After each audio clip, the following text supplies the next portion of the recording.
Good morning, Shaun here. Now it is time for our Revelstoke Mayor Report with Mayor Gary Sulz. Good morning, Gary. Good morning, Shaun. How are you? I'm good. You?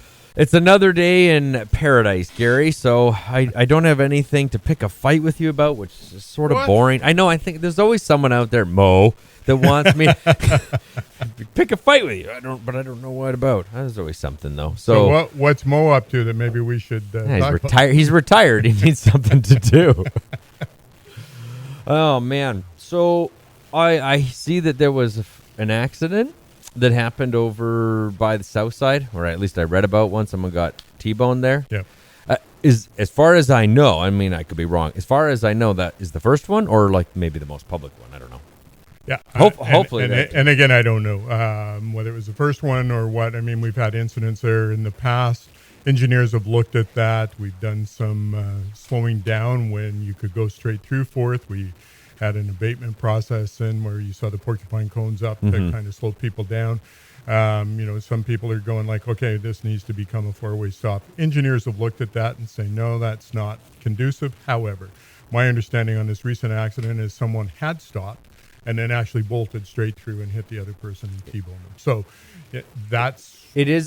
I think there's so much when you get to that intersection, there's a little like, oh crap, is it my turn? All right. And it's bound to happen there. So I guess it's a good reminder that intersection it's going to be imperfect until it's finally done. Yeah. And so going, I even went through there yesterday and I'm looking at it and are people going, are they coming? What are they doing? And so you're looking every which direction and you see some of the people that are coming down Fourth. Are they coming down Fourth because they live there or because they took a shortcut?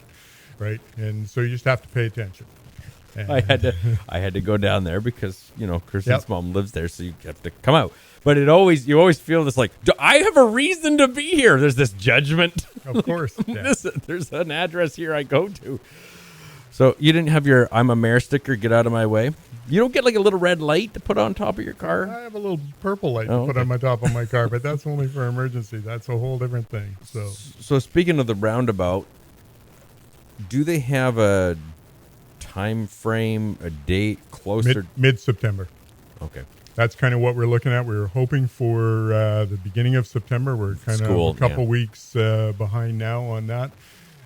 Speaking with Mr. Black, our Director of Engineering, they've pretty much got the underground services, some of the water's back connected up. There's underground services? Yeah. So there's alcohol and there's some running of the...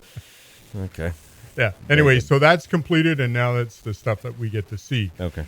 Just encourage people, go on to the city's YouTube channel, and you'll be able to actually see the roundabout process from beginning to where they are now, kind of in 10-minute intervals, so it kind of clicks through. It's interesting to look at and see. Okay, so mid-September, folks. Yep, it's kind of where we're at. So a couple things I just wanted to bring up. At council meeting this past week, we talked about the Hay Road development proposal. So council gave zoning and official community plan amendment bylaws second reading and set a public hearing date for September 17th.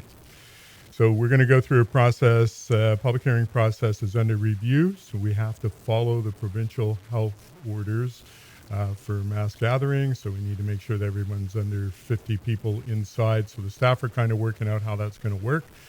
So we're set the whole day for that. So people are able to participate in person, participate via telephone and written submission.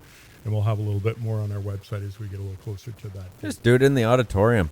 Well, that's where we're going to do it. But we still, because the Dr. Bonnie Henry said 50 people for an event total. That includes staff. That includes counselors. Right. So we have to figure out how we're going to work that in the staging and the timing and that sort of thing. So those things are in the works, but definitely that is going to go forward through a public hearing. Okay. I want to talk a little bit about Woodenhead Park washrooms. So council and our staff have heard the complaints about that. I've been in communication with a couple of the restaurants down there. So what we've done, we've used some RMI funding and put up 2 sets of washrooms, male, female washrooms. So there's 4 porta potties out there now for visitors to use. No more pee-pee on the tree. There we go. So that sort of thing's being done. We've waived some rental fees so that some of the fitness people can use the parks for yoga, etc., that sort of thing. That's being done. And then, of course, the Recovery Task Force is moving forward, communicating again with all the merchants and the residents on the pilot project. So we're in phase 1 and 2 of the Mackenzie Avenue projects, where the parklets and patios are out. So they've basically canvassed the businesses, so it doesn't look like they're going to be closing the roads on Saturday or Friday, Saturday sort of thing, because it's not warranted.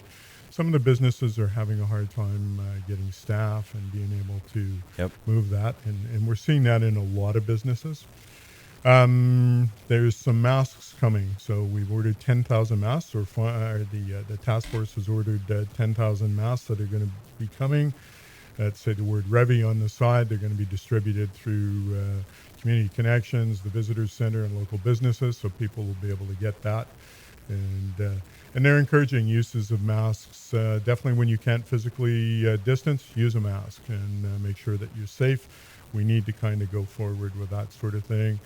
I've been doing interviews with radio stations outside our area, Shaun. Yeah. Gary, you hurt my soul. I'm sorry about that, but just encouraging people and letting them know it's safe to come to Revelstoke, but they have to follow our rules when they get here. So just to let them know that we expect them to do the same thing that our residents have been doing to keep our communities safe. Well, we ask that. That doesn't necessarily mean it happens. And you already know there are people in town that are apprehensive and nervous, and they're not thrilled, for lack of a better word, about us saying please welcome, because the concern is, and I'm just playing devil's advocate, yeah, of course, because that's my underpaid job, is, we invite, okay, and our summer numbers are good and dollars are in, but if it hits the fan in 2 double bowls and our fall is just in the tanks, then everything we made up in the summer really comes out in the wash, and we don't have a phenomenal fourth quarter. And what was the point? Now we're all back in our houses again. So I think there's some nervousness. Yeah, absolutely. There's apprehension about what I'm saying. I mean, the community is quite concerned. They want to remain safe, and we all want to remain safe. But the fact of the matter is, people are going to come anyway. The borders are open. It's a constitutional right to travel between provinces in Canada. People are coming, but we have expectations of them when they get there. Hence this mask project. So, give people masks, help to protect themselves, help to protect us. And so we expect that sort of thing when they come. Are they doing it? Not all of them are. No, I've seen that. But we don't want to become complacent. If we become complacent, then that's when people are going to get sick. And so we want to make sure that everybody keeps healthy and is able to have their job, work, make some income, and the businesses survive. But the health comes first. Now, as of this past Wednesday, Walmart's making it mandatory. You got to wear a mask when you go in there now. And BC Transit also said the same thing. And I saw some people commenting, like, does this also mean up here? And my guess is BC Transit is BC Transit. That's across correct. British Columbia. You're wearing a mask, whether it's the small buses that my mom uses in town here, or whether you're on SkyTrain in Vancouver. Yep, and I haven't followed up with that to make sure that's the way it is, but that's my understanding as to how it's supposed to be working. We're all going to be keeping masks in our back pocket as we get towards fall. Absolutely. Okay, if you have any questions for Gary, send him an email, and we'll chat about it a little bit later on. Enjoy doing nothing today, Mo, as you're still retired, right?